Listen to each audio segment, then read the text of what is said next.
Hey guys, so today we're going to introduce you to a very interesting country. So it doesn't have any valuable resources, modern factories, or even fertile fields. Elementary and middle schools are mandatory and free, making the country's literacy rate 100%. They don't print their own money, and the unemployment level is 2.5%.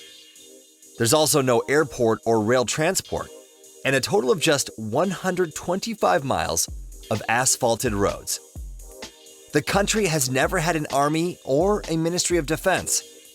There are no prisons, lawyers are forbidden, and the crime rate is one of the lowest in the world, at 154 crimes per 100,000 residents. The mail services are free for everyone. The country is in second place for number of tourists per capita, second to Vatican City. The average life expectancy is 83 years, again taking second place, but this time losing out to Japan. The long lives are provided thanks to the clean air and cold but sunny climate. They have 300 sunny days per year, as well as excellent healthcare that is free to all working citizens and their families. Deals in the country can be concluded using any currency, because the country has no exchange restrictions. Most of the country is covered in mountains, forests, rivers, lakes, and meadows. The environment is protected here and is one of a kind. Any tourist will feel at ease and comfortable. There's excellent service and friendly people everywhere, and you won't really want to leave. This is Andorra. Now, finding Andorra on a map on your first try, it's not easy. This tiny 180 square mile country is hidden between its huge neighbors of France and Spain, who are 1,000 times larger. Tiny Andorra is surprising and attractive in every sense. The people live for a long time, an army isn't needed, the climate is pleasant, and life is relaxed and steady. Now, the citizens are people of few words and don't love to stand out from the crowds. The buildings and discreet streets lovingly blend into the rocky background, and they only shine bright at night when the tourists come out. But consequently, this is where you'll find the best goods at the best prices in Europe.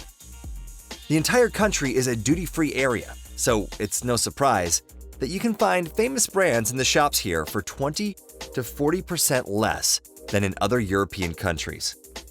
Now, up until about the mid-20th century, the Andorran economy was based on pastoral nomadism, but in recent decades, the Andorrans have gone through a huge increase in quality of life thanks to trade and tourism.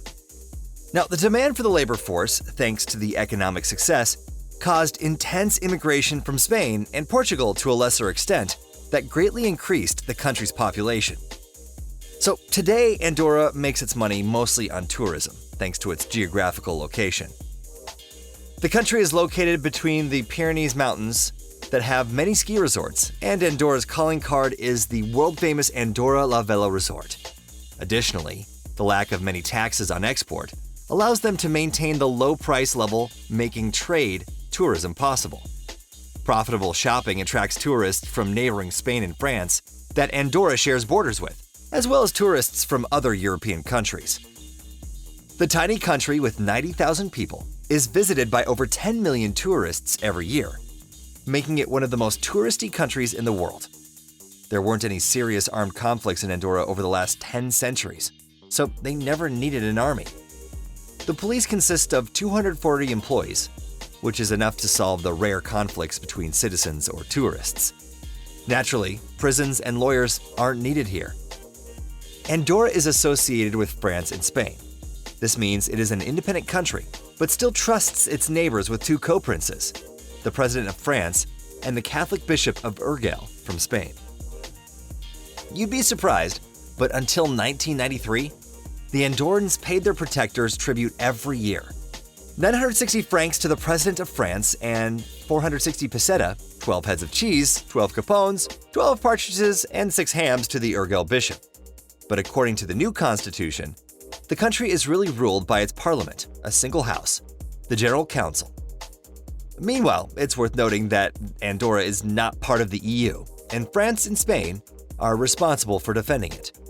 With its modern borders having been established in a distant 1278, Andorra is the oldest country that's maintained its borders without changing in the world. Today, the country's population is about 50% native Catalonians and 50% immigrants. People immigrate for the low taxes and high bank security that have fairly high interest rates. Now, the comfortable quality of life is another big reason that people move to this tiny country, alongside the warm climate, the clean mountain air, and, as a result, one of the highest life expectancies in the world at 83.5 years. Now, the tourism industry provides 80% of the country's GDP, and tourism is the main contributor to the country's budget. The ski season is the most popular, stretching from early December to mid-April. Tourists come in the summer for the mountainous environment and medieval monuments. The capital Andorra la Vella has 40 hotels and as many spas. Now, the growth of tourism that the government started stimulating back in the mid-20th century brought foreign capital investors to Andorra, which boosted construction and the land value. But it's interesting that Andorra still has no airports nor railroads. There's only car transport, and the first road that connected it to Spain was built in 1911. The one with France was only built in 1933.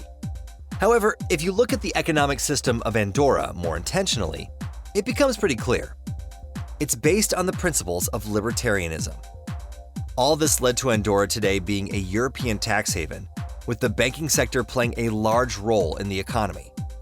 The trade of luxury items flourishes here for the same reasons. Moreover, Andorra is a duty-free zone, which provides the opportunity to obtain various items at 25 to 40% less than the cost in Spain or France. And we're back to tourism again. Most foreigners come to Andorra for a day from neighboring Spain or France to make smart purchases and use the significantly lower prices. Additionally, Andorra has unbelievably low prices on the most popular items, which caused the shopping tourism to develop. Based on evidence from people who've been to Andorra, the new modern area in the capital looks like a huge duty-free store. It's also worth mentioning the currency issue and how it was solved again. Now, officially, the country isn't in the Eurozone, but the euro is mostly used because they don't have their own currency. You could say that Andorra entered the Eurozone without prior permission and without caring about the opinions of other European countries or having any negotiations with them. Also, you can conduct business deals using any currency, since the country doesn't have an official currency or exchange restrictions, and the special tax system lets you find the option that works best for you. Now, most small shops and restaurants accept dollars for payment. You can also freely use credit cards and traveler's checks. The difficult geographical location, in addition to the need to execute long-distance banking services and provide phone service for tourists, led to Andorra having an incredibly well-developed telecommunication network. By the end of 2010, every home in the country had fiber optic internet connections with a minimum speed of 100 megabytes per second. Andorra doesn't have private ownership of land, farmland, forests, or mines. They are either government-owned or communal property that distribute the allotment of farmland among individuals. Since the Middle Ages, profits on the sale of meat and pharmaceuticals have been one of the big sources of income for the country. Now, we don't need to talk about industry as part of the Andorran economy.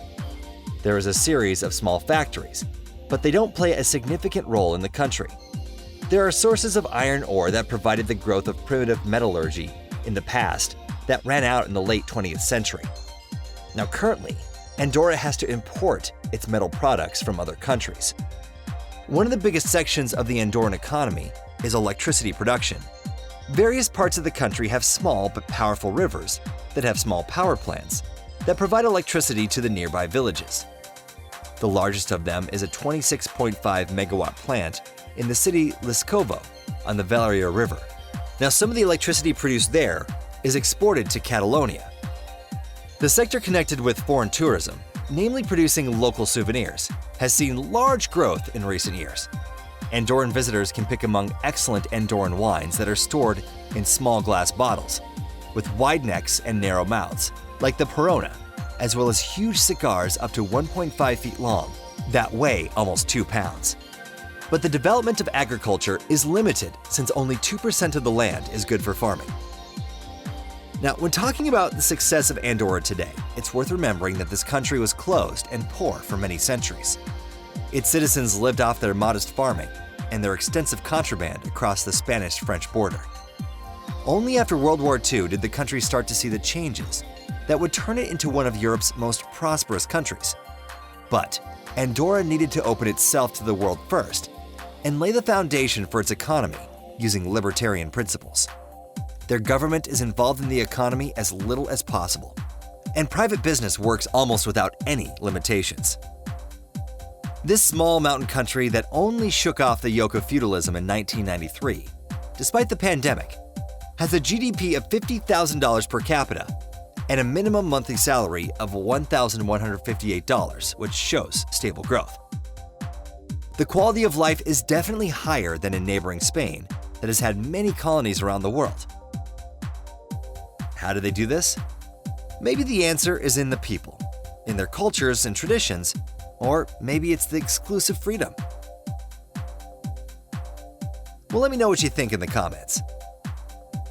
That's all for today. Be sure to leave us a like, and we'll see you next time.